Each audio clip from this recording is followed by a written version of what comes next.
Hi everyone, स्वागत है आप सभी का रॉयल स्टडी यूट्यूब चैनल पर। हम लेके आ चुके हैं एसएससी जीडी 2023 के मैथ की प्रीवियस ईयर क्वेश्चन पेपर का दूसरा सेट। यदि इससे पहले वाला सेट आपने नहीं देखा है तो उसको देख लीजिए। उस वीडियो का लिंक इस वीडियो के डिस्क्रिप्शन में दिया गया है।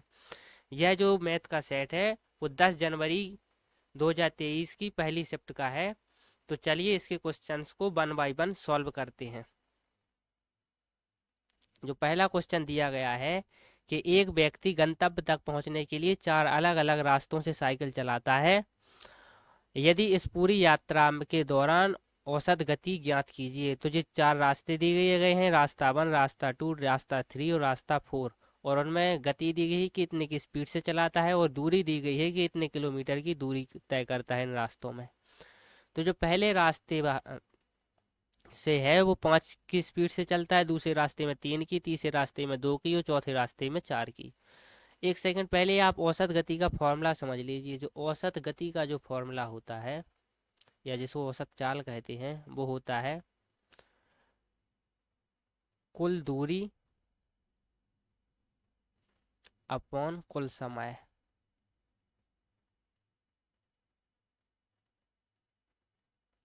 तो टोटल डिस्टेंस तो अपन निकाल लेंगे कि 20, 15, 10 और 24। तो 20 और 15 35, 35 10 45, 45 और 24 हो आएगा 69 किलोमीटर। लेकिन अभी अपन को टाइम का नहीं पता है कि कितना टाइम लगा है। तो टाइम का फॉर्मूला क्या होता है? समय का फॉर्मूला। तो बेसिकली समय का फॉर्मूला होता है दूरी अपॉन चाल। तो ये अलग अलग दूरियां दी गई हैं और ये उन्हों के रिलेटेड स्पीड दी गई है, तो इससे अपन समय निकाल सकते हैं। जैसे 5 की स्पीड से 20 किलोमीटर चलेगा तो 4 घंटे का समय लगेगा। ठीक इसी प्रकार से 3 की स्पीड से 15 किलोमीटर चलेगा तो 5 घंटे का टाइम लगेगा। 2 की स्पीड से 10 किलोमीटर चलेगा तब भी 5 घंटे का टाइम लगेगा। और 4 की स्पीड से 24 किलोमीटर चलेगा तब 6 घंटे का टाइम लगेगा। तो टोटल टाइम कितना निकला? 5, 10, 10 और 6 16 और 4 20। तो 20 घंटे का टाइम लग रहा है। तो इस फॉर्मूला में पुट करेंगे। टोटल दूरी जो है वो 69 किलोमीटर की है और टोटल जो टाइम है वो 20 घंटे का है। 20 घंटे का है। तो जब इसको भाग देंगे 20 30 60 बचेगा 9। 9 में भागना 20 30 60 बचेगा 9। 9 में भाग तो जा नहीं रहा है। तो 9 में जीरो तो आएंगे तो दशमलव आ जाएगा। फिर 20 चौका 80 होगा। फिर बचेगा 10। 10 पर जीरो तो आएंगे फिर 20 पंचे 100 होगा। तो 3.45 किलोमीटर, 3.45 किलोमीटर पर आवर, यही अपना आंसर हो जाएगा। Kilometre per hour. चलिए अगला क्वेश्चन देखते हैं। अगला क्वेश्चन है 5x minus 2y ratio x minus 2y बराबर 9 रेशियो 17 है। तो 9x अपॉन 13y का मान याद कीजिए। तो इस क्वेश्चन को अपन लिखेंगे 5x minus 2y upon x minus 2y is equal 9 upon 17। इनका क्रॉस मल्टीपल करेंगे अपन। 17 का गुणा 5 के साथ किया जाएगा तो 17 पाना 50 ही x आएगा। माइनस 17 का गुणा 2y के साथ किया जाएगा तो माइनस की 34y आएगा। बराबर 9 का गुणा x के साथ किया जाएगा तो 9x आएगा। और 9 का गुणा माइनस 2y के साथ किया जाएगा तो माइनस की 18y आएगा। इस x वाली टाइम को इस साइड ले जाएंगे तो 85 में से 9 जाएगा तो यहाँ पर 76x आएगा। इस माइनस 34y को उस साइड ले जाएंगे तो प्लस 34y आएगा और माइनस 18y आएगा। तो 34y में से माइनस के 18y जाएंगे तो बचेगा 16y। 76x। तो यहाँ से x अपॉन जो y निकलेगा वो निकलेगा 16 अपॉन 76। इसी को अपन 2 से काटेंगे तो आएगा 8 अपॉन 38। 2 3 6 2 8 16। इसको और भी काट सकते हैं। 4 अपॉन 19 निकलेगा। लेकिन उसने अपन से क्या पूछा है कि 9x/13y। तो 9/13y निकालना है, तो इसमें अपन 9 का गुणा कर देंगे और इसमें 13 का गुणा कर देंगे।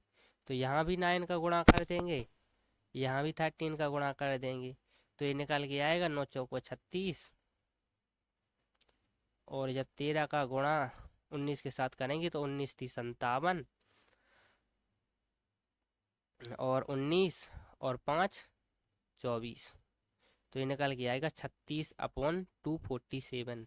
तो 36/247 यही इस क्वेश्चन का आंसर हो जाएगा। एकदम सिंपल था। चलिए अगला क्वेश्चन देखते हैं। अगला क्वेश्चन है, एक डीलर ने एक वस्तु पर 7200 रुपये के अंकित मूल्य पर 20% की छूट दी और 10% की हानि व्यय की। अंकित मूल्य पर उसे कितनी छूट देनी चाहिए जिससे उसे वस्तु पर 440 रुपये का लाभ हो। अब इस क्वेश्चन को भी सॉल्व करेंगे। सबसे पहले अपन लिखेंगे जो अंकित मूल्य है, जो मार्क प्राइस है, वो कितना दिया गया है। जो मार्क प्राइस है वो दिया गया है 72,000 रुपये। अब 20% की फ्रिक्शन को भी अपन चेंज कर लेंगे, फ्रिक्शन में चेंज कर लेंगे। तो 20% की जो फ्रिक्शन होती है मेरे भाई वो होती है 1/5, और जो 10% की फ्रिक्शन होती है वो होती है 1/10। अब यहाँ पर क्या दिया गया है कि उसने पहले 20% की छूट दी, तो छूट को दिया जाता है हमेशा अंकित मूल्य पर, मार्क प्राइस पर। तो 20% की फ्रिक्शन होती है 1/5, अर्थात उसने 5 पर 1 की छूट दी तो 4 में सेल किया। तो 5 पर जब 1 की छूट दी तो 4 में सेल किया। ये भाई मार्क प्राइस है, देखते रहे ना, ये मार्क प्राइस है, ये सेलिंग प्राइस है। लेकिन जब उसने इसको 20% की छूट पर सेल किया तो उसको 10% की हानि हो गई। तो भाई 10% की फ्रिक्शन होती है 1/10, अर्थात 10 पर 1 का लॉस हो गया, अर्थात उसने चीज़ को 9 में सेल कर दिया। तो उसने जो चीज़ 10 में खरीदी थी उसने उसको 9 में सेल कर दिया। इसको लेके गएंगे कॉस्ट प्राइस भाई। तो मार्क प्राइस 5 है, सेलिंग प्राइस 4 है और सेलिंग प्राइस 9 भी है। तो इसको सेम करने के लिए, या इसको सेम करने के लिए यहाँ पर 9 से गुणा कर देंगे और यहाँ पर 4 से गुणा कर देंगे। तो कितना कितना निकल के आएगा, 9 का गुणा 5 के साथ करेंगे तो ये आएगा 45, 9 चौका 36, तो यहाँ भी 36 आएगा। तो यहाँ पर जो 9 का गुणा है इस 10 के साथ भी किया जाएगा, 9 का गुणा नहीं, आई एम सॉरी, यहाँ पर जो 4 का गुणा है वो 10 के साथ भी किया जाएगा, तो ये हो जाएगा 40। अब समझ में आया कि जो 45 मार्क प्राइस उसने किया था उसने उसको 36 में बेच दिया, जबकि चीज़ उसने खरीदी 40 में थी। कॉस्ट प्राइस अर्थात क्रय मूल्य। तो पहले 40 की मान निकालेंगे, तो 45 की वैल्यू अर्थात जो मार्क प्राइस की जो वैल्यू है वो दी गई है 72,000 रुपये। तो 40 की वैल्यू, फिर 9 से काटेंगे, 9 पाना 45, 9 8 72 और 3 जीरो। 5 से काटेंगे, 5 एकम 5, 5 अट्ठे 40 और 8 अठैन 64, अर्थात उसने इस चीज़ को 64,000 रुपये में ख़रीदा था। फिर उसने आगे क्या कहा है कि यदि उसे 440 रुपये का लाभ लेना हो तो उसको अंकित मूल्य पर कितने की छूट देनी होगी। तो भाई अगर 440 का लाभ लेना होगा तो इसमें 440 रुपये और ऐड करेंगे। तो 440 रुपये जब ऐड करेंगे क्रय मूल्य में तो ये आ जाएगा 64,440 रुपये। एकदम सिंपल। जब 64,440 रुपये हैं तो उसने कहा है कि छूट तो देना ही है, जो 72,000 रुपये है।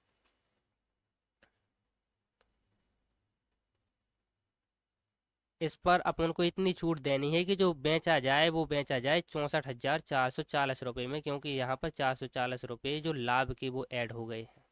तो कितनी छूट देने पड़ेगी उसको, घटाएंगे 72,000 रुपये में से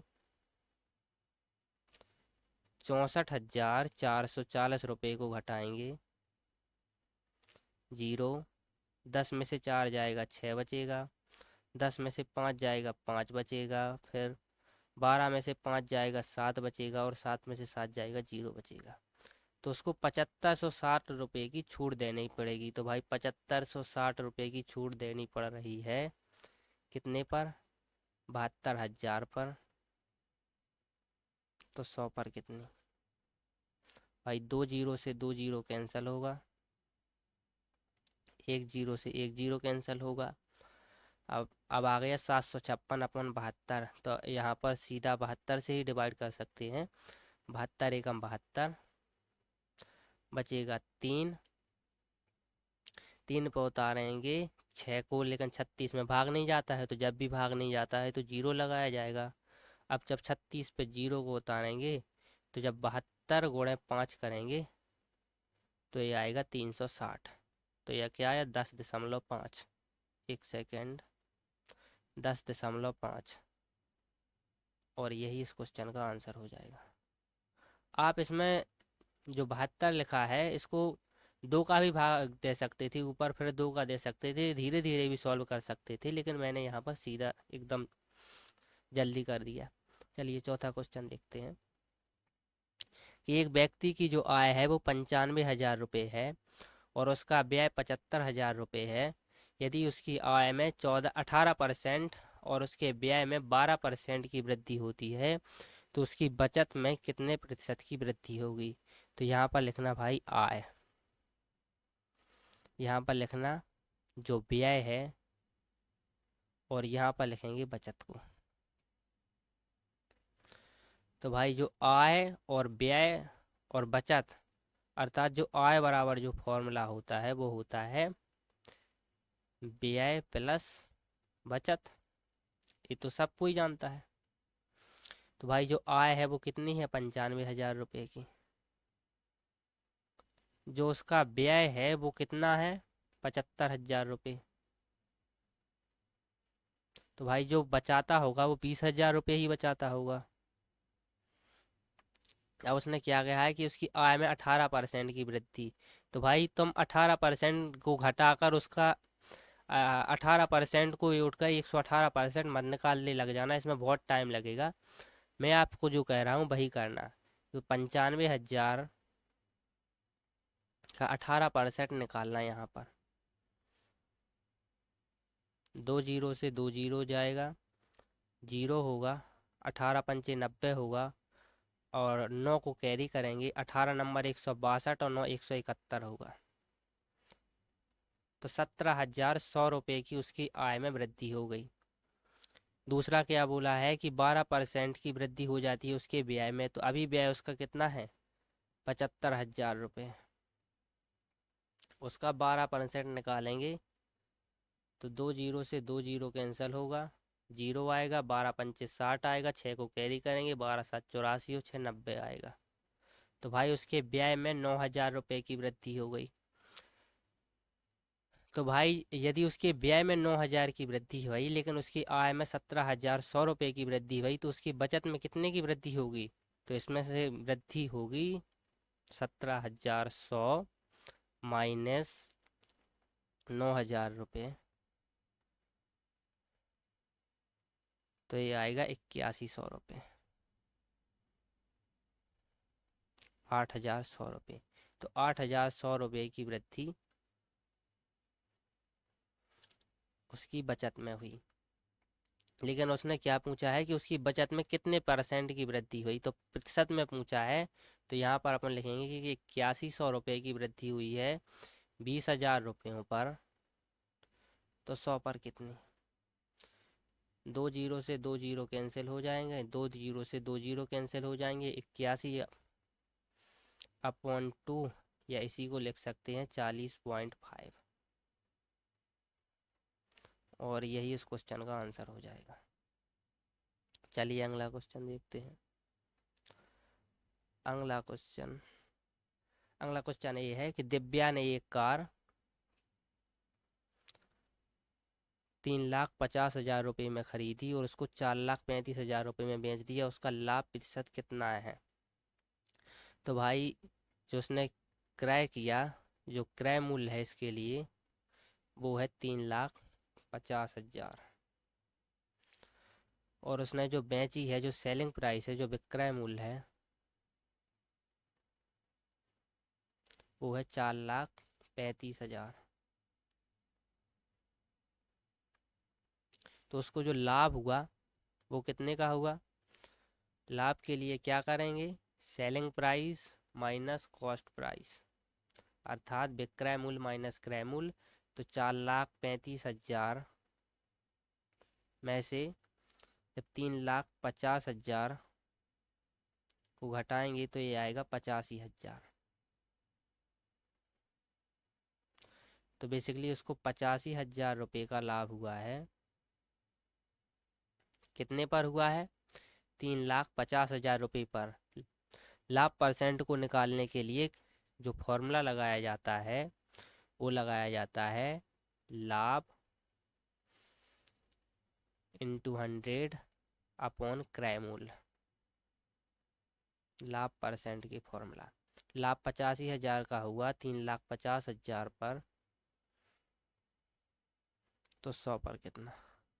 यहाँ से 2 जीरो से 2 जीरो जाएगा, और इस 2 जीरो से ये 2 जीरो जाएगा, तो आ गया 850 अपॉन 35। इसको 5 से काटेंगे, 5 7 है 35, 5 एकम 5 बचेगा 3, 5 7 है 35 और जीरो।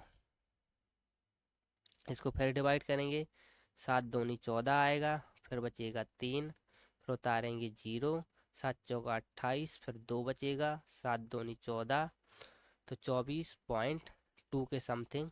तो 2 के बाद 24.3 है, क्योंकि यहाँ पर फिर क्या आएगा, 6 बचेगा ना, तो 7 8 है 56, तो 8 आएगा वैल्यू।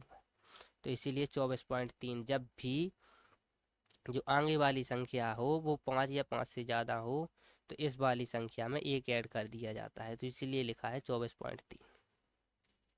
चलिए अगला क्वेश्चन करते हैं। अगला क्वेश्चन है, एक लंबवृत्तीय बेलन का व्यास 14 सेंटीमीटर और ऊंचाई 2 सेंटीमीटर है। इसके वक्र पृष्ठीय क्षेत्रफल और संपूर्ण पृष्ठीय क्षेत्रफल का योग ज्ञात कीजिए। तो भाई यहाँ पर दिया है कि व्यास जो है बेलन का वो कितना है। भाई व्यास जो दिया गया है वो 14 दिया गया है। एक सेकेंड,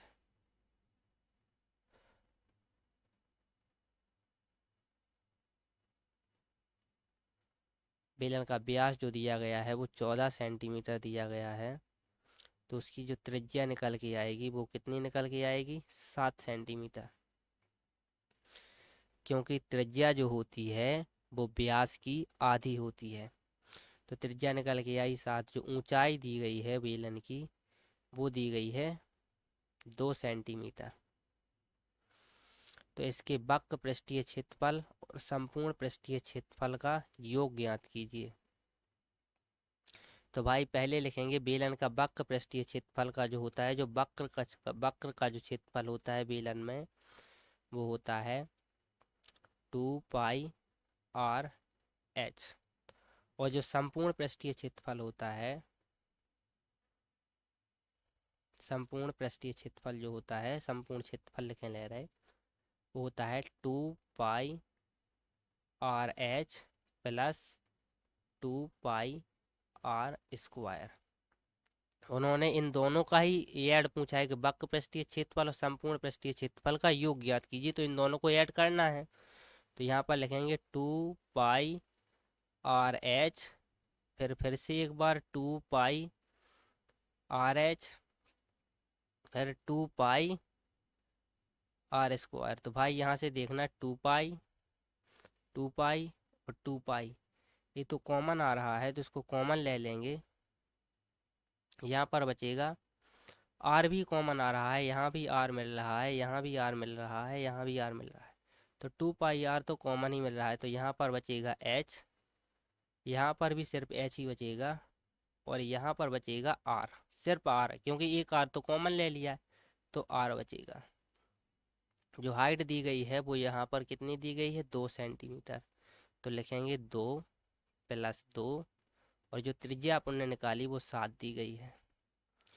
2 पाई का मान अपन यहाँ पर रख लेंगे 22/7, सवाल में खुद दिया गया है।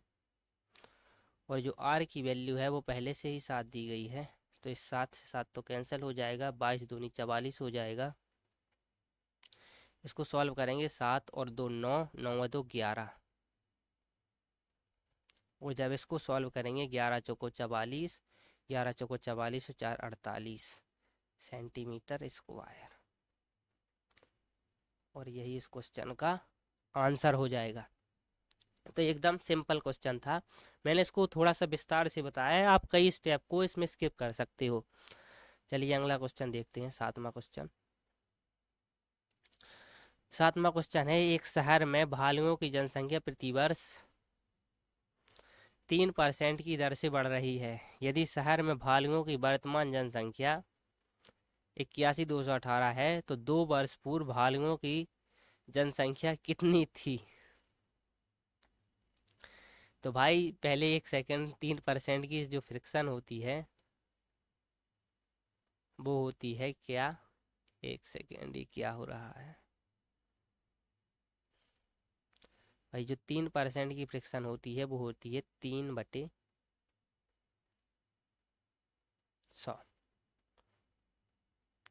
जैसे। और उसमें दिया गया है कि जो अभी यदि शहर में भालुओं की वर्तमान जनसंख्या इतनी है, तो आप यहाँ से ये मत करने लगना कि जो अभी वर्तमान जनसंख्या है तो 2 साल पहले की निकाली तो 100 से 97 रही होगी, और फिर 100 से 97 और इस 100 का गुणा कर देंगे, 97 97 का गुणा कर देंगे। जो जो 100 की वैल्यू है वो इतनी है, तो 97 97 की कितनी होगी? ये गलत हो जाएगा। इसको ऐसा नहीं किया जाता है, इसको ध्यान से देखना यहाँ पर। एरिया में एरिया,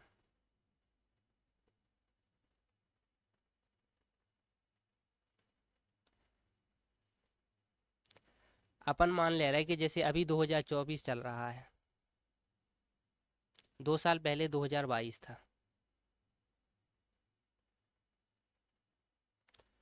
तो अपन इस 2022 में बेसिकली हैं यहाँ पर। अपन यहाँ पर 2022 में है बेसिकली अभी यहाँ पर, तो 2 साल इस क्वेश्चन के अकॉर्डिंग, इस क्वेश्चन में कह रहा है। तो जो 2 साल जो 3% की फ्रिक्शन तो मैंने अभी आपको बताई है कि 3/100 होता है।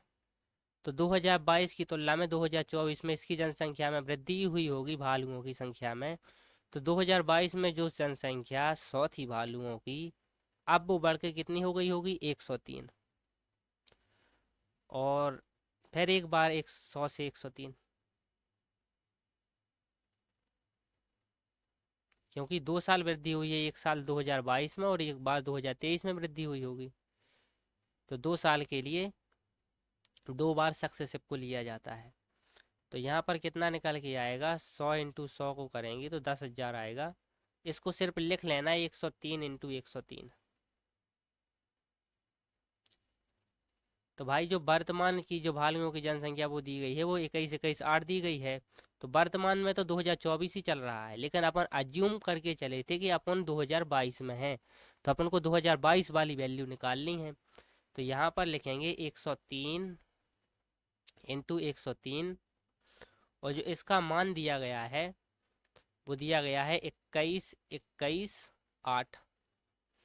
तो 100 × 100 का मान या 10,000 का मान एक ही बात है, निकालना है अपन इस 100 × 100 का।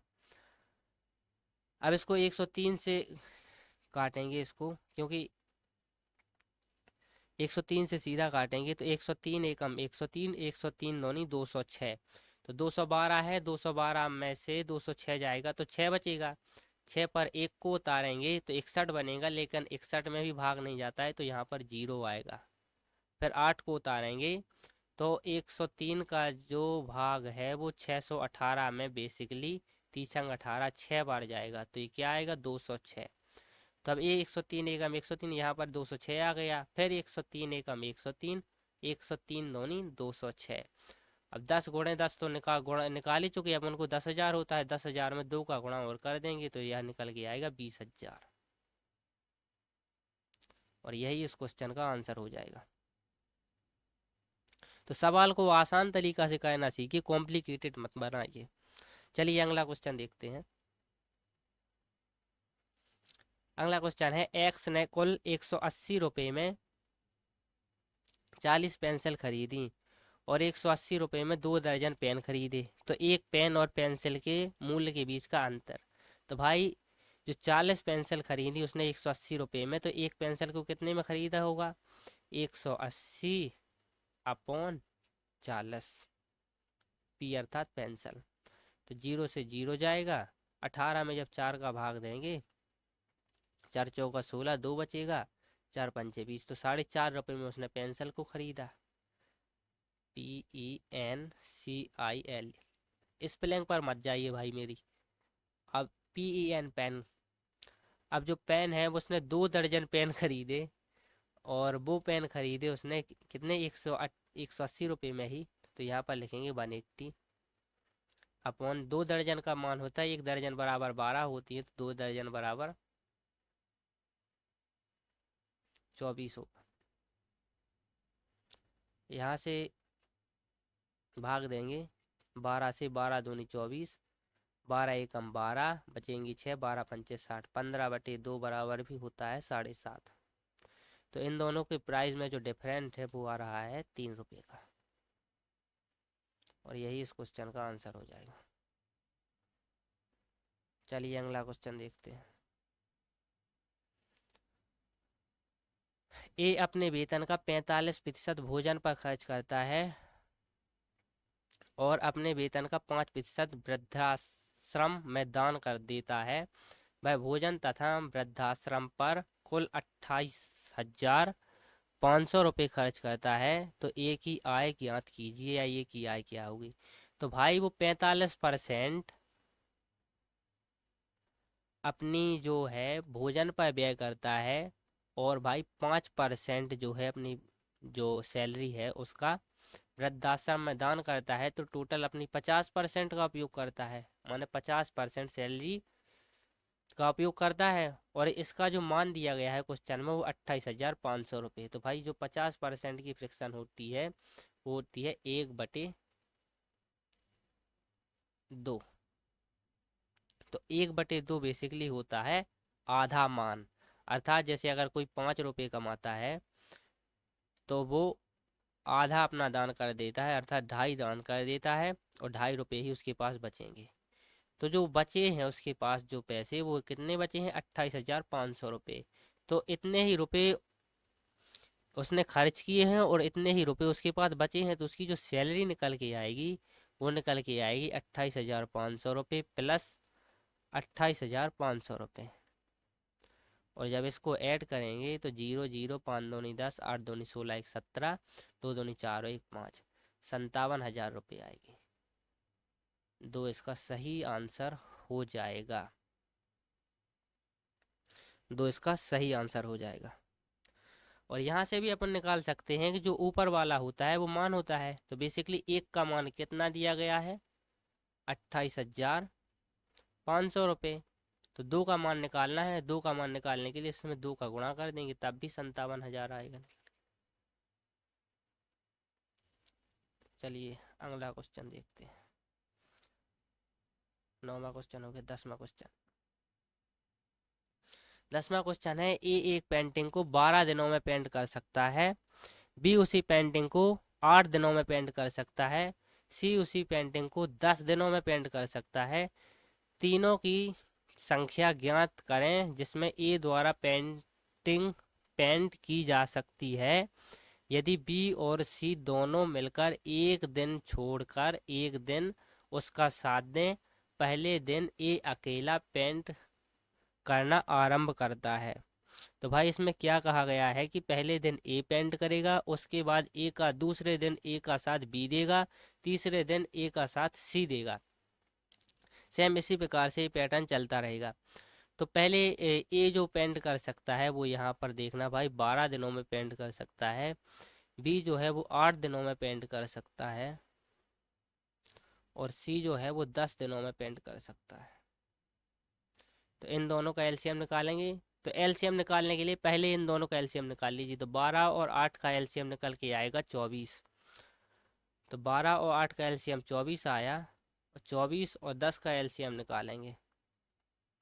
तो 24 और 10 का एलसीएम निकल के आएगा 24, 24 49, 120। तो इन तीनों का जो एलसीएम निकल के आया वो कितना आया, 120। अब एलसीएम तो आप निकाल ही लेते होंगे। 12 का भाग 120 में देंगे तो 10 आएगा। 8 का भाग 120 में देंगे तो 8 एकम 8, बचेगा 4, 8 पंचे 40। 10 का भाग देंगे 120 में, ये 12 बार जाएगा। तो भाई ए की एफिशिएंसी 10 है, बी की एफिशिएंसी 15 है और सी की एफिशिएंसी 12 है। तो यहाँ पर देखना कि पहले दिन जो काम हुआ, पहले दिन तो ए अकेले ने किया तो 10 काम हुआ। दूसरे दिन ए प्लस बी ने काम किया तो कितना काम हुआ, 15 और 10 25 काम हुआ। तीसरे दिन ए प्लस सी ने काम किया तो कितना काम हुआ, 10 और 12 22 काम हुआ।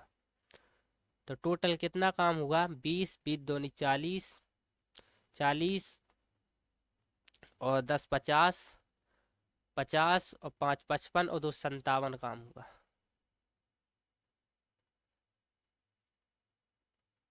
57 काम किया।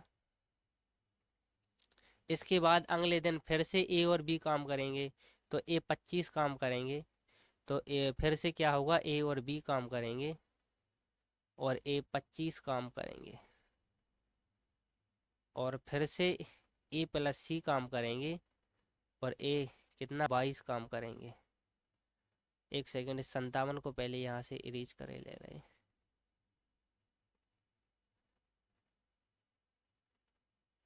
अब यहाँ पर देखना, 10 और 25 35, 35 और 12 57, 57 और 25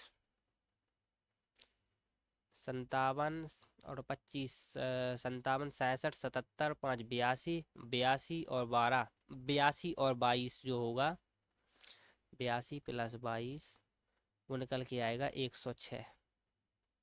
तो भाई 5 दिन हो गए। अब अगले दिन फिर से ए प्लस बी काम को करेगा और वो काम कितना करेगा, 25 करेगा। तो वो 25 यदि काम करेगा तो 25 और 6 31, 131 हो जाएगा। लेकिन टोटल काम ही 120 है, टोटल काम ही 120 है। तो अर्थात 5 दिन तो उनको पूरा ही लगेंगे लेकिन छठवां दिन नहीं लगेगा। तो भाई 5 का ऑप्शन सिर्फ एक है, तो यही आंसर हो जाएगा। अब उनको क्वेश्चन को कॉम्प्लिकेटेड नहीं करना है। यहाँ से एक बात प्रूफ हो गई कि उनको 5 दिनों तो लग ही रहे हैं, उसके बाद भी जो 14 काम बच रहा है, 106 रह कितना गया, 14 काम। और वो एक दिन में कर कितना लेते हैं, 25 काम। तो इसका इसमें भाग देंगे तो निकल के भी आ जाएगा। यहाँ पर देखना, जब 25 का 14 का 14 में 25 का भाग देंगे तो यहाँ से निकल के भी वही आ जाएगा। लेकिन अपन को यह पता चल चुका है कि जो 5 दिन है उनको क्लियर लग रहा है, वो 5 दिन का एक ही ऑप्शन है। छठवां दिन लग भी नहीं रहा है। छठवां दिन अगर अपन ऐड कर रहे हैं 25 को तो 131 हो जा रहा है, जो कि अपन को करना ही नहीं, अपन को तो 120 तक जाना है। तो जो सही आंसर हो जाएगा अपना हो जाएगा 5.4 दिन। इसके आगे अपन को करना भी नहीं है। ओके, चलिए अगला क्वेश्चन देखते हैं।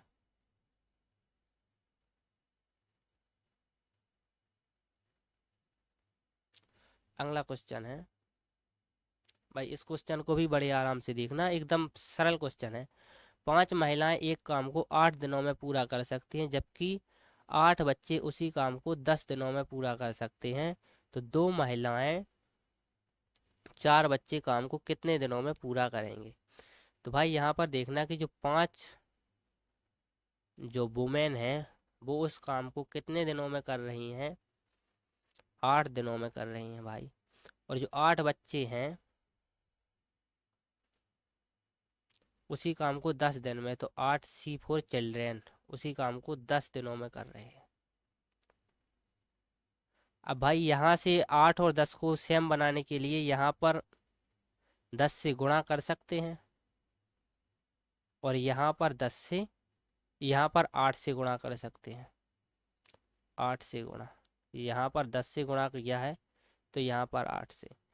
पूरे टॉपिक में जितनी भी अर्थमेटिक है वहाँ पर यदि बराबर के एक पक्ष में 10 से गुणा किया जाता है तो दूसरे पक्ष में भी, इस साइड भी 10 से गुणा किया जाता है। लेकिन सिर्फ वर्क जो था, जो टाइम एंड वर्क वाला चैप्टर है उसमें 1/10 से नहीं गुणा किया जाएगा, बल्कि 1/10 से गुणा किया जाएगा। और यहाँ पर भी 1/10 8 से गुणा किया जाएगा। तो 8 से 8 कैंसिल हो जाएगा, 5 एकम 5, 5 दूनी 10 हो जाएगा। तो यहाँ से निकल के आया है, अब ये दोनों तो एकदम इक्वल हो चुके हैं, यहाँ पर भी 80 हो चुका है, यहाँ पर भी 80 हो चुका है। तो क्या निकल के आया, 1/2 विमेन इज इक्वल टू, 8 से 8 कैंसिल हो गया, 1 चाइल्ड। तो यहाँ से विमेन्स अपॉन जो चाइल्ड का रेशियो आएगा वो आएगा 2/1 का। अर्थात अगर वुमेन की एफिशिएंसी 2 है तो चाइल्ड की एफिशिएंसी 1 होगी। अर्थात यहाँ पर फिर कहा गया है कि 2 महिलाएं और 4 बच्चे एक काम को, तो 4 बच्चों को 2 महिलाएं मान सकते हैं ना, क्योंकि जो बच्चों की एफिशिएंसी है वो महिलाओं से आधी है। तो बच्चों की संख्या को यदि आधा कर देंगे तो वो महिलाओं की संख्या हो जाएगी। तो 4 बच्चे को मान सकते हैं 2 वुमेन, तो अर्थात 4 महिलाएं उस काम को कितने दिनों में करेंगी, 2 महिलाएं और 4 बच्चों से भी 2 महिलाएं बनेंगी, 2 महिलाएं बनेंगी 4 बच्चों से, तो 4 महिलाएं उस काम को कितने दिनों में करेंगी। तो अभी 5 महिलाएं उस काम को 8 दिनों में कर रही थी, 5 महिलाएं उस काम को 8 दिनों में कर रही थी, तो एक महिला 8 इंटू 5 दिनों में करेंगी। तो 4 महिलाएं, 4 एकम 4, 4 दूनी 8 और 5 दूनी 10। इस प्रकार से इस क्वेश्चन को सॉल्व किया जा सकता है। एक सेकेंड, इस क्वेश्चन को फिर से एक बार मैं रिपीट कर रहा हूँ, ध्यान से देखना।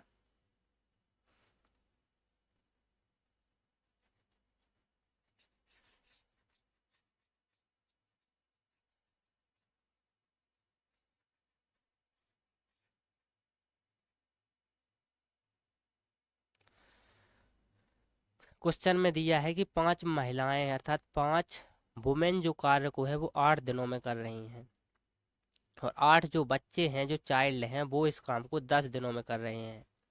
मैंने आपको क्या बताया, इन दोनों दिनों को सेम करने के लिए यहाँ पर 8 से गुणा और ऊपर 10 से गुणा कर सकते हैं, लेकिन सिर्फ जो टाइम एंड वर्क वाला चैप्टर है उसमें इस बराबर के पक्ष में यदि यहाँ पर 10 से गुणा किया है तो वहाँ पर 1/10 से गुणा होगा।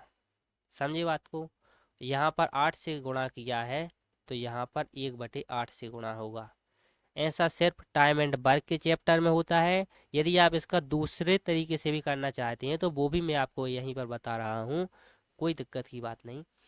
तो यहाँ से निकल के आएगा, अब ए और ए तो बराबर हो चुके हैं तो अपन लिख सकते हैं कि 1/10 इंटू 5 वुमेन्स इक्वल है 1/8 इंटू 8, चिल्ड्रेन के 8 से 8 जाएगा, 5 दूनी 10।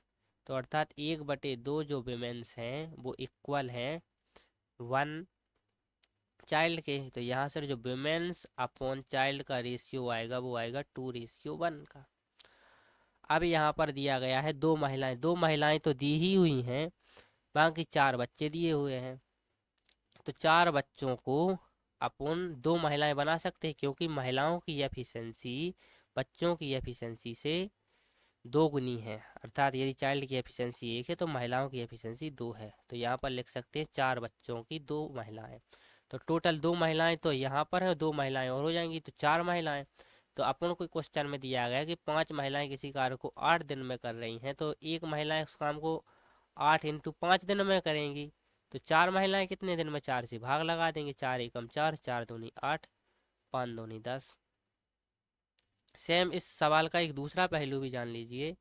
यहाँ पर दिया गया है 2 महिलाएं, तो 2 महिलाओं को भी अपन 4 बच्चे मान सकते हैं, क्योंकि जो महिलाओं की एफिशिएंसी है बच्चों से ज़्यादा है। तो ये 2 महिलाओं की जगह अपन लिख सकते हैं 4 बच्चे, और 4 बच्चे ये हैं, तो टोटल कितने बच्चे हो गए, 8 बच्चे।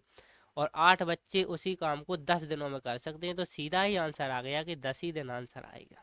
समझ रहे बात को। तो ये इस क्वेश्चन का दूसरा पहलू भी हो गया। चलिए अगला क्वेश्चन सॉल्व करते हैं।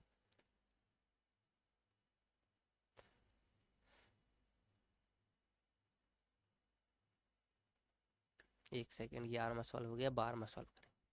इसमें लिखा है √6, √8 और √21 का चतुर्थ अनुपाती ज्ञात कीजिए। तो चतुर्थ अनुपाती ज्ञात करने के लिए जैसे ये लिखा, जैसे a बराबर यहाँ पर दिया गया है √6, जो b बराबर दिया गया है वो दिया गया है √8, और जो सी बराबर दिया गया है वो √21। चतुर्वित अनुपाती अर्थात डी को निकालना है। डी बराबर अपन मान लेंगे एक्स। तो इसका जो फॉर्मूला होता है वो होता है A/B is equal to C/D। तो यहाँ से एक फॉर्मूला भी बनता है कि जो डी का मान होगा वो होगा C/B/A। तो इस फॉर्मूले से भी कर सकते हैं, बाकी इस जो ये रूप है इसी से निकल के आया है, तो अपन डी को निकालेंगे। डी बराबर, या इसको एक्स भी लिख सकते हैं, तो सी कितना दिया गया है √21, और जो बी कितना दिया गया है √8, और ए कितना दिया गया है √6। तो भाई यहाँ पर थोड़ा सा ध्यान से देखना। √21 को अपन लिख सकते हैं √3 इंटू √7, और भाई √8 को लिख सकते हैं क्या √4 इंटू √2, और भाई √6 को लिख सकते हैं √2 इंटू √3। तो भाई √2 से √2 तो कैंसिल हो जाएगा, और √3 से √3 कैंसिल हो जाएगा, और √4 का मान भाई 2 होता है, और 7 को एज इट इज लिख लेंगे, तो आंसर आएगा √2 2√7। 2√7 इस क्वेश्चन का सही आंसर हो जाएगा। चलिए अगला क्वेश्चन करते हैं।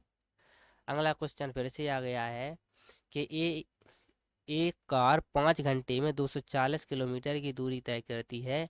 यदि वह अपनी सामान्य गति से आधी गति से यात्रा तय करती है तो उसे दूरी को तय करने में कितना अधिक समय लगेगा। तो भाई जो उसकी चाल यदि 240 किलोमीटर है तो दूरी तय करने में 5 घंटे लगते हैं। यदि, एक सेकेंड, यहाँ पर सीधा फैक्ट लिख लीजिए कि यदि स्पीड को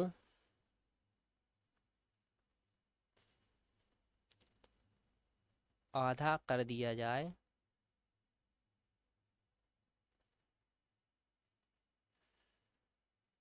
तो टाइम 2 गुना हो जाएगा।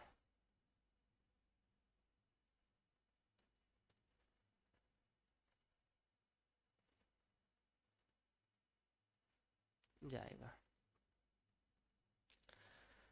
टाइम 2 गुना हो जाएगा। तो पहले 5 घंटे लगते थे 240 किलोमीटर की यात्रा करने में, अब 10 घंटे का टाइम लगेगा। एकदम फैक्ट है, इसको याद रखना, क्योंकि जो स्पीड का रेशियो होता है, एक सेकंड यहाँ पर देखना, मैं आपको समझाए भी दे रहा हूँ। जैसे मैंने यहाँ पर लिखा चाल बराबर दूरी अपॉन समय, अर्थात मेरे भाई जब चाल को बढ़ाएंगे तो समय का मान घटेगा, और जब समय को बढ़ाएंगे तो चाल का मान घटेगा। ये जो चाल बराबर है, इस दूरी को यदि कांस्टेंट कर दिया जाए तो निकल के आएगा 1/टाइम। अर्थात जो चाल होती है वो समय के व्युत्क्रमानुपाती होती है। अर्थात यदि चाल में 3 का गुणा किया जाए तो समय में 1/3 का गुणा होगा। जैसे यदि किसी दूरी को तय करने में 30 घंटे लगते हैं, यदि वह अपनी स्पीड को 3 गुना बढ़ा लिया जाए तो इस अर्थात स्पीड में कितने का 3 का गुणा हुआ, तो इसमें 1/3 का गुणा होगा, तो समय अब सिर्फ 10 घंटे ही लगेगा। तो सेम इसी प्रकार से यहाँ पर किया गया है कि 5 घंटे में 240 किलोमीटर की दूरी तय करने में यदि वह अपनी सामान्य गति से आधी गति से जाता है, अर्थात चाल को जो है वो आधा कर दिया गया है, यानी 1.5 कर दिया गया है, तो टाइम में 2 का गुणा हो जाएगा। तो समझिए बात को, पहले टाइम 5 घंटे लग रहा था तो अब टाइम 10 घंटे लगेगा। चलिए अगला क्वेश्चन देखते हैं। अगला क्वेश्चन है, एक दुकानदार अपनी वस्तुओं पर 40% की छूट देता है और उसके बाद भी 20% का लाभ अर्जित करता है, तो 2400 की अंकित मूल्य वाली एक वस्तु के लिए दुकानदार कितना मूल्य भुगतता है या कितना मूल्य भुगतान करता है। तो भाई इसके लिए तो एक इसमें संबंध भी होता है, इससे पहले भी एक क्वेश्चन आया है, वहां पर नहीं मैं बता पाया, यहाँ पर आप देख लीजिए कि जो अंकित मूल्य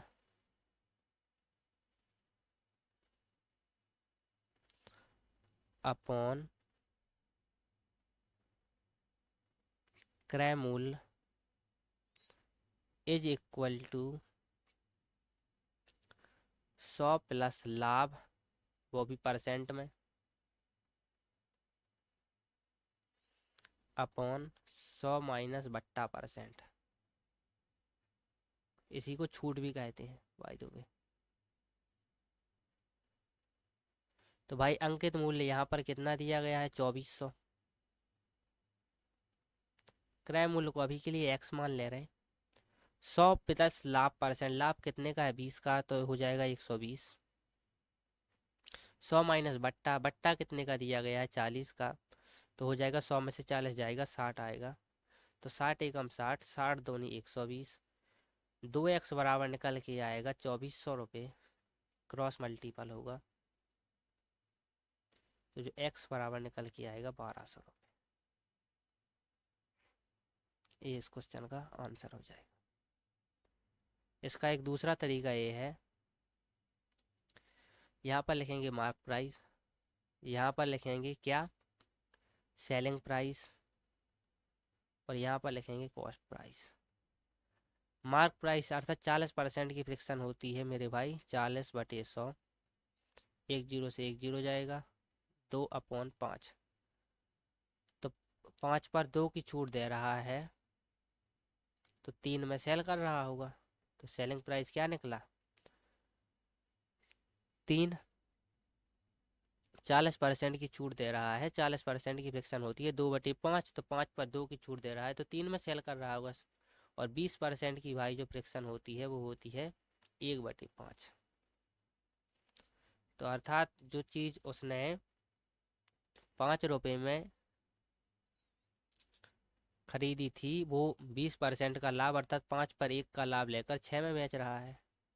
तो इसको सॉल्व करेंगे तो यहाँ पर 3 है, यहाँ पर 6 है, इसको सेम करने के लिए यहाँ पर 2 से गुणा हो जाएगा, तो यहाँ पर 10 हो जाएगा, तो फिर निकल के आएगा 10/6/5।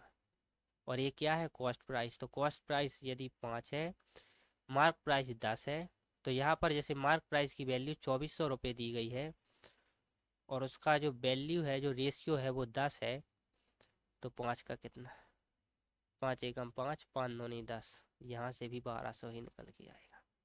तो एक दूसरा तरीका ये है। चलिए अगला क्वेश्चन देखते हैं।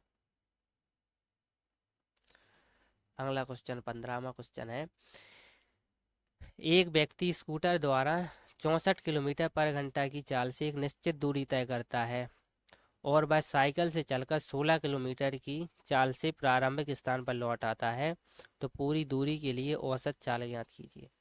तो भाई कोई व्यक्ति यहाँ से इस बिंदु से चला और यहाँ तक गया और फिर वापस यहाँ तक आया, तो इनकी अपन को क्या निकालनी है, औसत चाल। तो भाई औसत चाल का जो सीधा फॉर्मूला होता है वो होता है 2s1s2 upon s1 plus s2। तो यहाँ पर लिखेंगे 2, s1 का मान कितना है भाई, 64 किलोमीटर, और s2 का मान है 16 किलोमीटर। भाई 64 और 16 को जोड़ेंगे तो 80 आएगा, 16 एकम 16, 16 पंचे 80 निकल के आएगा। 64 का गुणा 2 के साथ करेंगे तो 128 आएगा, अपॉन 5 आएगा, 5 दूनी 10 होगा, फिर बचेगा 2, 5×5 = 25, फिर 3 बचेगा, 5×6 = 30, तो 25.6 किलोमीटर पर आवर निकल के आएगा answer, kilometre per hour.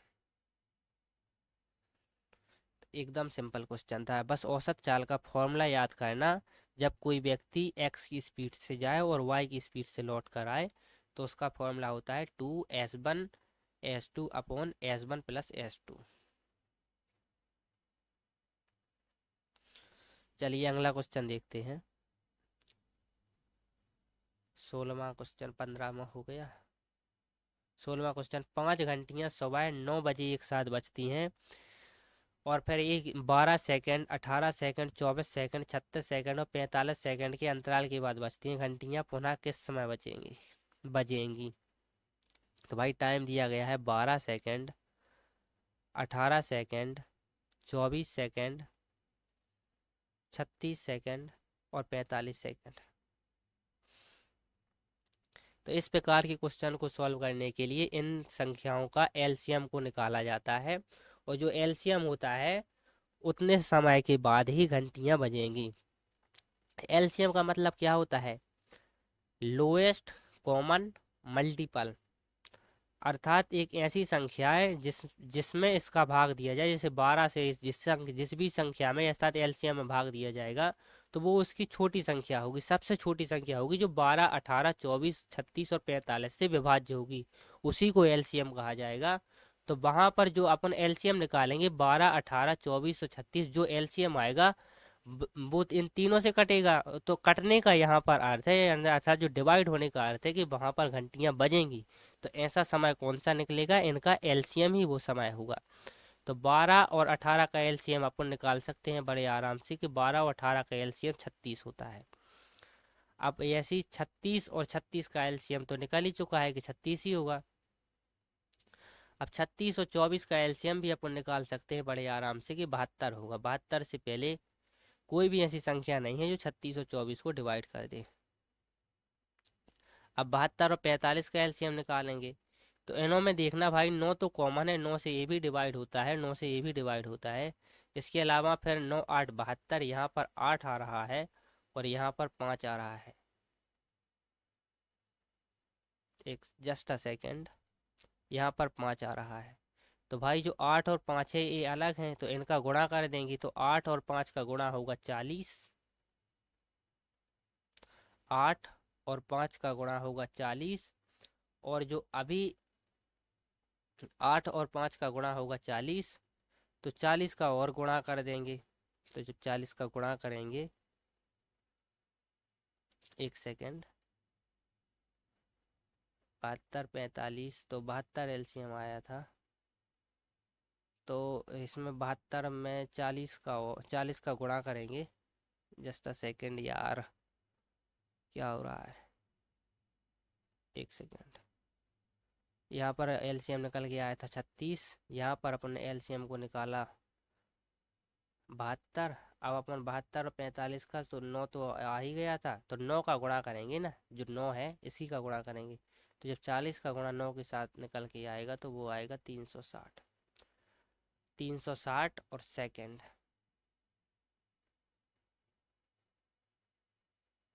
360 second, 360 second को अपन मिनट में भी बदल सकते हैं। तो जो 1 मिनट का टाइम होता है वो होता है 60 सेकंड का।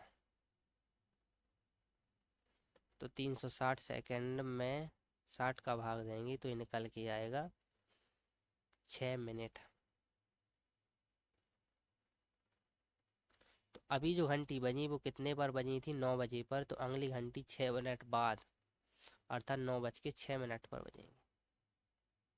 यही इस क्वेश्चन का राइट आंसर हो जाएगा। चलिए 17वां क्वेश्चन देखते हैं। 17वां क्वेश्चन है, 8,000 रुपये की राशि 10% वार्षिक ब्याज की दर से, ये चक्रवृद्धि ब्याज की दर से कितने वर्षों में क्या लिया गया है? 80,000 की राशि है, सॉरी, 1,17,128 रुपये हो जाएगी। तो इस प्रकार को क्वेश्चन को सॉल्व करने के लिए मैं ऐसा तरीका बता रहा हूँ जो आज तक किसी ने भी नहीं बताया होगा। आप संपूर्ण यूट्यूब खोल डालिए, कुछ भी देख लीजिए, कहीं पर भी इस प्रकार के क्वेश्चन का जो शॉर्ट ट्रिक है वो आसान तरीके से कहीं भी नहीं बताया गया होगा। सिर्फ आप अब इस क्वेश्चन को यहाँ पर देखिए, बहुत जल्दी आप कर पाएंगे। सबसे पहले मेरे भाई 10% की फ्रिक्शन को आपको लिखना पड़ेगा। तो भाई जो 10% की फ्रिक्शन होती है वो होती है 1/10। और ये तो आप जानते ही हैं कि चक्रवृद्धि ब्याज में जो प्राइस होता है वो बढ़ता है, अर्थात जो प्राइस होगा वो 10 से 11 हुआ होगा। तो जो पहले जो राशि दी गई है, जो मूलधन दिया गया है वो 80,000 दिया गया है, 80 और 3 जीरो दिया गया होगा। और फिर जो प्राइस बढ़ के हो जाता है वो हो जाता है 11, 71, 28। तो भाई आप यहाँ पर इसमें 10 से भाग दीजिए, यहाँ पर इसमें 11 से भाग दीजिए, और इसको लिख लीजिए कि एक बार भाग दिया अभी, तो यहाँ पर भाग देंगे तो 80, तो ये निकल के आएगा 8,000। आप ये लिख ले जाना कि अभी मैंने एक बार भाग दिया है, यहाँ पर 11 से भाग देंगे तो 11 एकम 11 बचेगा 7, भागना जाएगा 0, 11 छंग 66 बचेगा 5, 11 चौको 44 बचेगा 8, 11 8 88। अब सेकंड टाइम फिर से यहाँ पर 10 से भाग देंगे, उस साइड 11 से देंगे, तो 10 से भाग देंगे तो यहाँ पर बचेगा, एक सेकंड, 8000 बचेगा यहाँ पर, तो यहाँ पर बचेगा 800। और भाई यहाँ पर बचेगा जब 11 से भाग देंगे, 11 99 बचेगा 7, 11 छंग 66 बचेगी 8, 11 8 88। एक बार फिर से यहाँ पर 10 से भाग देंगे, पता तो है यहाँ पर आप 10 से भाग देंगे, यहाँ पर 11 से भाग देंगे, यहाँ पर फिर 10 से भाग देंगे, तो यहाँ पर बचेगा 80।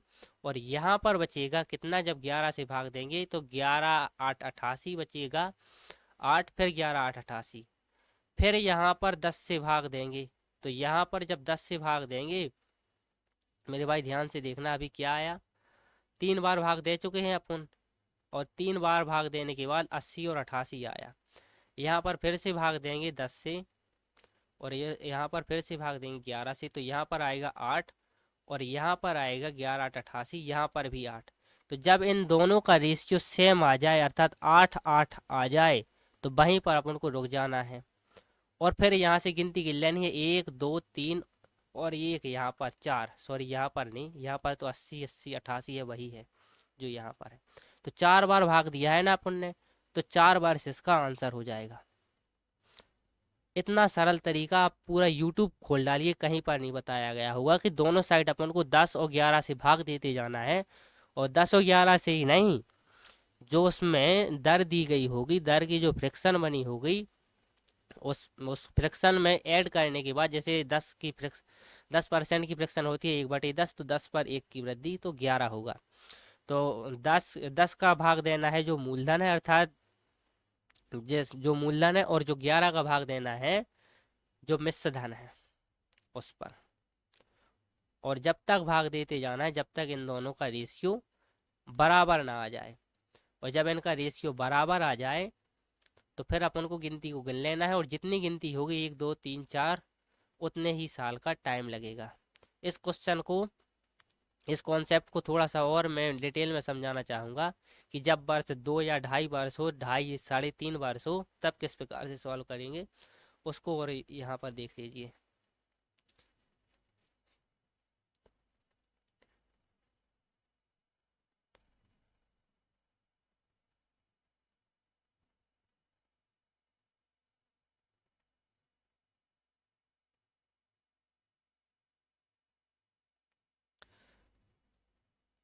भाई इसको और दीजिए, माना कि जो मूलधन है वो 1,000 रुपये है, ठीक है, 2.5 वर्ष के लिए दिया है, और 10% पर एनम की जो रेट है, 10% पर एनम की। तो भाई यहाँ पर जो प्राइस निकल के आएगा वो कितना आएगा, 1,000 का 10% पहले साल निकालेंगे, दूसरे साल निकालेंगे, तीसरे साल निकालेंगे, तो 1,000 का जो 10% है वो निकल के आएगा 100 100। और यहाँ पर नहीं, 2.5 साल है, 2 साल तक पहले ऐड कीजिए, और यहाँ पर 100 पर भी 10% लगेगा, तो 10 आएगा निकल के, यहाँ पर 100 ही रहेगा, लेकिन 2.5 साल के दिया गया है, तो इसमें 1/2 का गुणा हो जाएगा। सेम इसी प्रकार से इस 100 की वजह से भी यहाँ पर 10 लगेगा, लेकिन 1/2 का गुणा हो जाएगा, क्योंकि 2.5 वर्ष के लिए दिया है। और इस 100 की वजह से भी 10 निकल के आएगा, लेकिन उसमें भी 1/2 का गुणा हो जाएगा, और इस 10 की वजह से भी 1 आएगा, और उसमें भी 1/2 का गुणा हो जाएगा। आप इस क्वेश्चन को आप देखना कि जो प्राइस में वृद्धि हुई कितनी, 100 200 प्लस 50, 50 और 10 60, 60 और 5 10 और 10.5, तो यानी 260 270.5 की वृद्धि भाई। तो जो प्राइस निकलेगा वो 1270, अर्थात जो मूलधन निकला वो 1,000 निकला, और जो जो मिश्र धन निकल के आएगा, जिसको ए भी कहते हैं, वो निकल के आएगा 270.5, और ऐड करेंगे तो 1270.5। तो इसको हम यहाँ से साफ कर रहे हैं, इरेज कर रहे हैं।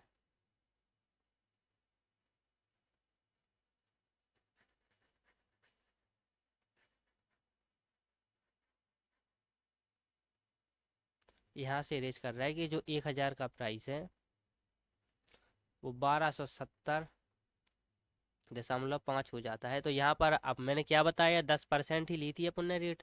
तो 10% का मतलब क्या होता है, 10 से 11। समझ रहे बात को। तो इस साइड अपन 10 से भाग देंगे। तो जब पहली बार 10 से भाग देंगे तो यहाँ पर आ जाएगा 100। और यहाँ पर 11 से भाग देंगे तो 11 एकम 11 बचेगा 1। 11 एकम 11, फिर 6 बचेगा तो 11 पाना 55। और फिर 11 पाना 55। फिर से 11 से भाग यहाँ पर देंगे, 10 से भाग यहाँ पर देंगे। तो सेकंड टाइम जब यहाँ पर देंगे तो यहाँ पर बचेगा 10। 11 एकम 11, फिर 5। 5 में भागना जाएगा 0 आएगा। और फिर 11 पाना 55। अब इस कंडीशन में पहुंच गए कि यहाँ पर 10 है और यहाँ पर 10.11 है। तो जो अपन ने बताया था, जो प्राइस 10 और 11 के बीच में पहुंच जाए, जब इन दोनों के बीच में पहुंच जाए, क्योंकि यहाँ पर प्राइस 10 से बढ़कर जो 10% की फ्रिक्शन मैंने आपको बताई वो 1/10 होती है, अर्थात प्राइस 10 से बढ़कर 11 हो रहा है। तो जब प्राइस 10 और 11 के बीच में पहुंच जाए, 10 और 11 के बीच में पहुंच जाए, तो अपन को देख लेना है कि 10 और 11 के बीच में पहुंच चुका है। तो भाई मेरे जब 10 पर 1 की वृद्धि होती है, जो 10 से 11 प्राइस हो जाता है, तो टाइम कितना लगता है, 1 साल का टाइम लग जाता है। लेकिन 10 से यहाँ पर 11 नहीं हुआ है। अपन जब तीसरी बार देख रहे हैं 10 से 10.5 हो गया है। तो माने आधे की वृद्धि हुई है, और जब आधे की वृद्धि हुई है तो आधा ही साल लगा है। तो 2.5 वर्ष का टाइम लगेगा। और जो कि अपन ने यहाँ पर लिया भी हुआ है कि 2.5 वर्ष के टाइम में अपन इस क्वेश्चन को कैसे करेंगे। और यदि जैसे जैसे यहाँ पर 1.4 होता तो अपन उसी हिसाब से निकाल लेते। बेसिकली 1 की वृद्धि होनी थी 1 साल में, तो जितने कम की वृद्धि होगी उस हिसाब से महीने में भी टाइम अपन निकाल सकते हैं। चलिए अगला क्वेश्चन देखते हैं। यहाँ पर और डिटेल में नहीं कराएंगे, वो मैं इसी चैप्टर का जब साथ चक्रवृद्धि ब्याज से संबंधित चैप्टर पढ़ाऊंगा वहां पर बहुत विस्तार से, बहुत एडवांस तरीके से बताऊंगा। चलिए अगला क्वेश्चन देखते हैं। अगला क्वेश्चन, 9 सेंटीमीटर त्रिज्या और 15 सेंटीमीटर ऊंचाई वाले एक शंकु को पिघलाकर 45 सेंटीमीटर ऊंचाई का एक बेलन बनाया जाता है। बेलन का व्यास क्या है। तो अब एक सेकंड, जो त्रिज्या दी गई है, जो रेडियस दी गई है वो 9 दी गई है, ऊंचाई जो दी गई है वो 15 दी गई है। जो क्या दिया गया है, शंकु शंकु शंकु 45 सेंटीमीटर ऊंचाई, नहीं 9 सेंटीमीटर त्रिज्या और 15 सेंटीमीटर वाले एक शंकु को पिघलाकर 45 सेंटीमीटर ऊंचाई। तो जो हाइट दी गई है वो 45, जो बेलन है यहाँ पर बेलन बनाया जाता है, बेलन का व्यास ज्ञात कीजिए। तो जब भी इस प्रकार से एक चीज से मिटाकर दूसरी चीज बनाया जाए, तो इस प्रकार के क्वेश्चन में उनका पहले जो चीज मिटाई गई है उसका पहले आयतन निकाला जाता है। तो शंकु के जो आयतन का फॉर्मूला होता है वो होता है 1/3 पाई r² h। तो इसमें मान रख देंगे 1/3, पाई का मान नहीं रखेंगे, पाई का पाई लिखेंगे। r² की वैल्यू कितनी है भाई, 9 दी गई है, तो 9 इंटू 9 कर लेंगे। 9 स्क्वायर का मतलब यही होता है। और h का मान दिया गया है 15। तो इसी को मिलाकर तो बेलन बनाया गया होगा भाई, इसी को मिलाकर बेलन बनाया गया होगा। तो बेलन का आयतन भी यही होगा जो शंकु का आयतन है, क्योंकि इसी से मिलाकर तो बेलन को बनाया गया है। तो बेलन के आयतन का फॉर्मूला होता है भाई, बेलन के आयतन का फॉर्मूला होता है πr² h। तो जो πr² h की वैल्यू दी गई है वो दी गई है 1/3 पाई 9 इंटू 9 और 15। यहाँ पर h का मान अपन को दिया भी गया है, h का मान 45 दिया गया है। तो r², अब h यहाँ पर गुणा में है, उस साइड जाएगा तो भाग में पहुंच जाएगा, तो 1/3। और ये पाई से पाई तो कैंसिल ही हो जाएगा, इसको तो कैंसिल ही कर दीजिए। 9 इंटू 9, 45 यहाँ पर भाग में पहुंच गया है, 15 यहाँ पर है, 15 एकम 15, 15 थी 45। अब जब 3 से इसको काटेंगे तो 3 आएगा, और फिर 3 से इसको काटेंगे तो कट जाएगा, 1 आएगा। r² बराबर 9 आया, तो r बराबर क्या आ जाएगा, 3 आ जाएगा। तो उसने अपन से बेलन का व्यास पूछा है, तो व्यास बराबर होता है 2 गुणा त्रिज्या। तो जब 2 का गुणा 3 के साथ करेंगे तो 6 आएगा। एकदम सरल क्वेश्चन था। चलिए अगला क्वेश्चन देखते हैं। मोहन एक टेबल को 2832 रुपये पर बेच रहा है। यदि उसका लाभ 18% है तो टेबल का क्रय मूल्य क्या होगा? मोहन एक टेबल को 2832 रुपये में बेच रहा है, उसका लाभ 18% है। भाई 18% की फ्रिक्शन को निकाल लीजिए। 18% की फ्रिक्शन होती है 9/50। तो अर्थात 50 की यदि उसने चीज़ खरीदी होगी तो उस पर 9 का लाभ लेकर 59 में बेच रहा है। तो भाई जो बेच रहा है वो कितने में बेच रहा है? 2832 रुपये में, जिसकी वैल्यू कितनी है? 59। तो 50 की वैल्यू क्या होगी? अब 59 से ही भाग देंगे सीधा। 59 एकम 59, यहाँ पर भाग देंगे 283। 2 4 बार जाएगा, क्योंकि 5 बार लेंगे तो 9 पाना 45 हो जाएगा, तो 295 हो जाएगा। 295 ज़्यादा होता है तो 4 बार जाएगा। लिखेंगे 9 चौको 36 और 4 पंचे 20, 20 और 3 23। इसको घटाएंगे, 13 में से 6 जाएगा, 7 बचेगा। 8 में से 4 जाएगा, 4 बचेगा। और 2 में से 2 जाएगा, कट जाएगा। फिर उतारेंगे 2 को। अब 2 का भाग देंगे। अब 9 की पहाड़ी में 2 कहाँ पर आता है? जब 9 का पहाड़ा देखते हैं तो 8 बार में 2 आता है, और लगभग 8 ही बार जाएगा, तो 8 का गुणा करेंगे यहाँ पर। मैंने क्या कहा कि यूनिट डिजिट को देखा जाता है, तो 9 के यूनिट डिजिट में 2 कब आता है? जब 9 8 72 होता है। तो मैंने क्या कहा कि 8 का पहले आप गुणा करके देखिए, यदि यही आ जाता है तो एकदम सरल हो जाएगा। तो जब 8 का गुणा करेंगे, 8 नाम 72 होगा। 7 को कैरी करेंगे, 8 पंचे 40 और 7 47 होगा। कट गया ना, जीरो आ गया, अर्थात कट गया। आंसर कितना आया? 48। तो इसको जब डिवाइड किया तो आंसर 48 आया, और 48 का गुणा जब 50 के साथ करेंगे तो ए निकल के आएगा 2400। और यही इस क्वेश्चन का आंसर हो जाएगा। चलिए अगला क्वेश्चन देखते हैं। 40 और 50 के बीच कितनी अभाज्य संख्याएं हैं भाई? तो यहाँ पर लिख लेंगे 40। और जो सम संख्याएं हैं वो तो लिखेंगे ही नहीं, क्योंकि जो 40 से ऊपर की सम संख्याएं हैं वो तो अभाज्य होंगे ही नहीं, क्योंकि वो तो 2 से डिवाइड होती हैं। तो चांसेस जिनके हैं वो लिख रहे हैं यहाँ पर। 40 और 50 के बीच में चांसेस जिनके हो सकते हैं, एक 41 का हो सकता है, 43 का हो सकता है, 45 का हो सकता है, और 47 का हो सकता है, 49 का हो सकता है। क्योंकि सम संख्याओं का तो अपन को एग्जैक्ट पता है, लेकिन 41 का किसी संख्या से डिवाइड नहीं होता है, ना किसी संख्या से अपन भाग दिया जाए। तो ऐसी कोई भी संख्या नहीं कि जीरो जीरो रिमाइंडर दे। 43 भी है, लेकिन 45 तो 5 से कट जाता है। 47 भी किसी से नहीं कटता, तो 47 भी एक अभाज्य संख्या है। 49 7 से कट जाता है, 7 का वर्गी है बेसिकली 49। तो ऐसी केवल 3 ही संख्याएं हैं। 3 संख्याएं कौन सी? 41, 43, 47। तो 41, 43, 47, ये इस क्वेश्चन का आंसर हो जाएगा। ठीक है, तो आज अपन ने एसएससी जीडी 2023 की जो 10 जनवरी की शिफ्ट आती थी उसके मैथ के सेट को सॉल्व किया है। आगे भी यह सीरीज चलती रहेगी, और अगली बार जो है वो 11 जनवरी की मैथ के सेट को सॉल्व करेंगे। धन्यवाद।